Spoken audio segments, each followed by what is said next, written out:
I used to be one of those people that used to be like, oh, I'm just a perfectionist, that's why it took me so long. Hello. Being a perfectionist is not cool. Sis, learn to give yourself a break.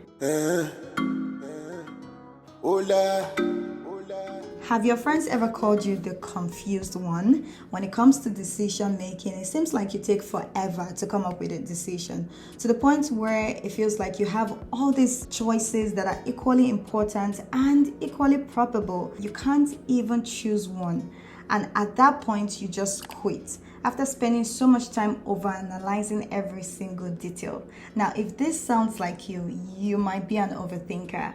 And the other word for that is called analysis paralysis. This is something that I can totally relate with because I have dealt with this for as long as I can remember. And I've been able to overcome this significantly. Now, I'm going to be sharing with you in this video 7 practical tips that will help you break free from overthinking. And I'm 100% sure you'll find these tips helpful. So without further ado, let's get straight into them. Hello and welcome back, beautiful people.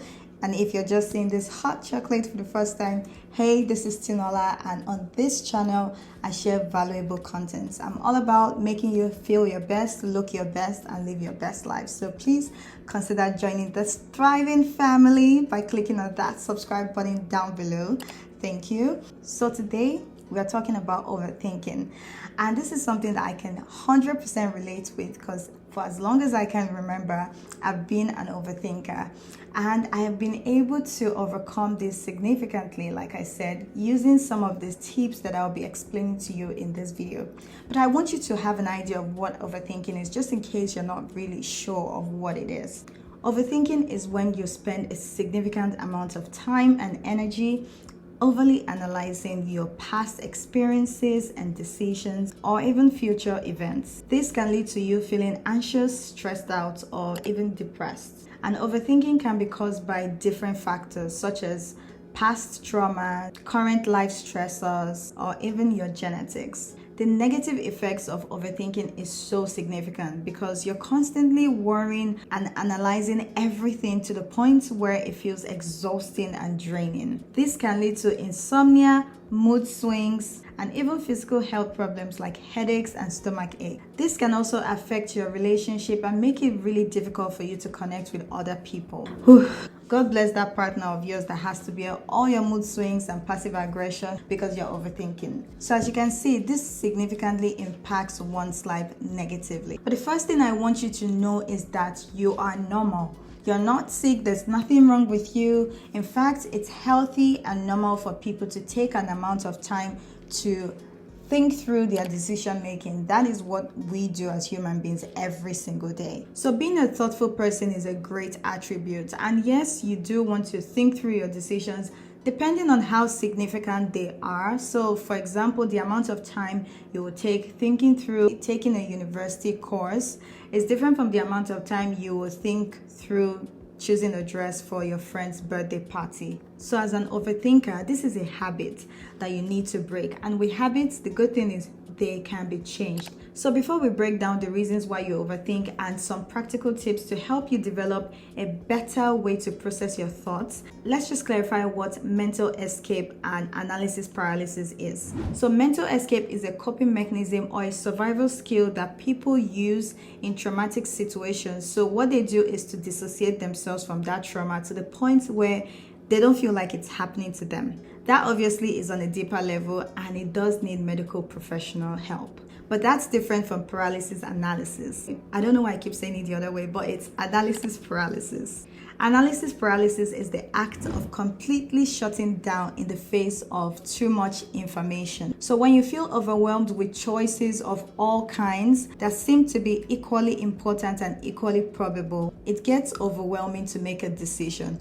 So to prevent the pain of making the wrong decision, you decide to do nothing. This is also known as choice overload by Barry Schwartz. Ravishwas. Did I get the name right? I guess.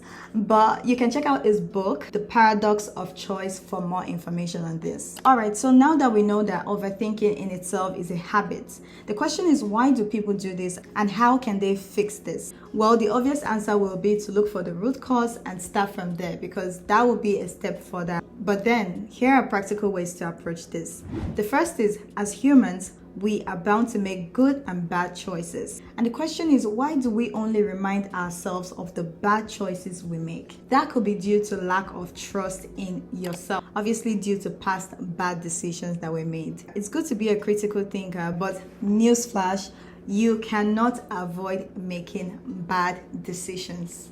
I mean, you're going to make mistakes. So what you want to work on is building your self-confidence, because if you feel like you can't trust yourself to make the right decisions, you need to encourage yourself with some positive self-talks and remind yourself of those good decisions that you've made in the past. The second tip is to make small, spontaneous decisions. So for your random daily tasks, like watching a movie, instead of you having to go through several movie reviews to be able to choose from 4 different movies to watch, how about you just avoid analyzing it and just pick what comes to mind first? You need to deconstruct your thoughts, and it's not practical for you to overly analyze every single thing you need to do. For example, you want to make a call to your friend that you're missing, but here you are overanalyzing how your last phone call went because she wasn't in a very good mood and the call didn't go as planned, and you're here thinking maybe I shouldn't call her. I mean,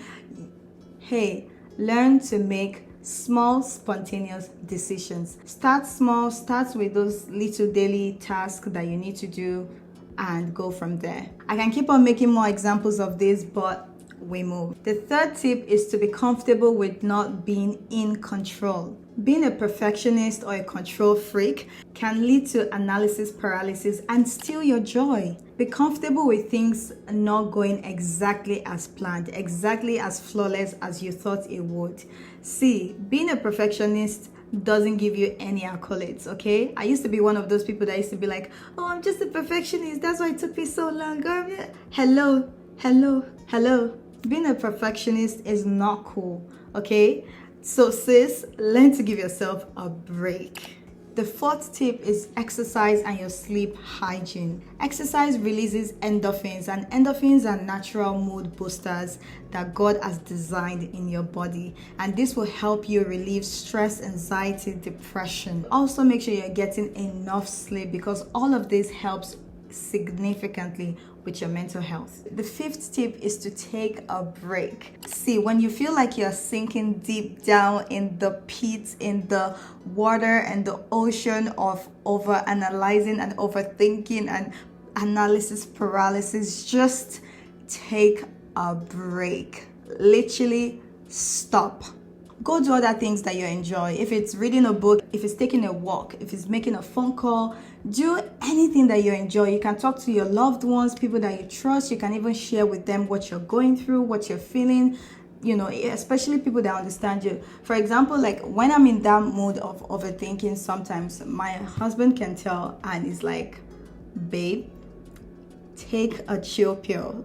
Like literally chill out.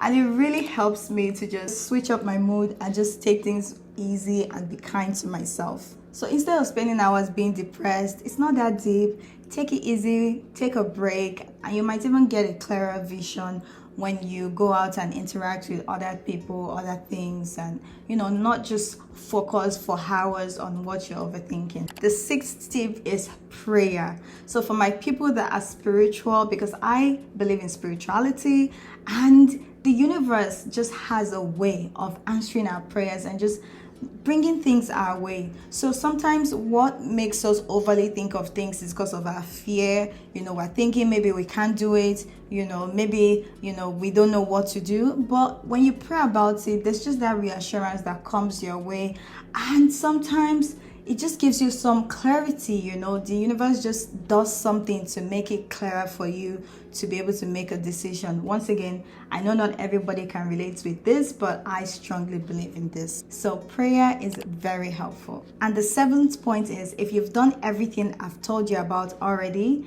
then you might want to consider going through a therapist, because they are professionals and they will help you dig up whatever is really the rooted cause of this overthinking habits. So if this point resonates with you, I don't want you to start worrying or overthinking, but I do want you to put these practical tips into use and always stay kind to yourself. This is also one of those topics I feel like has different layers to it, and I'm constantly educating myself on this topic, but I do want to hear from you. So please share your thoughts and nuggets in the comment box below. Also, if this video has provided any value to you, please give it a thumbs up by clicking that like button, and subscribe to the channel below by clicking the subscribe button. It really helps and it does matter. Thank you so much for watching, friends. I will see you in the next one. Until then, keep your light shining. Bye.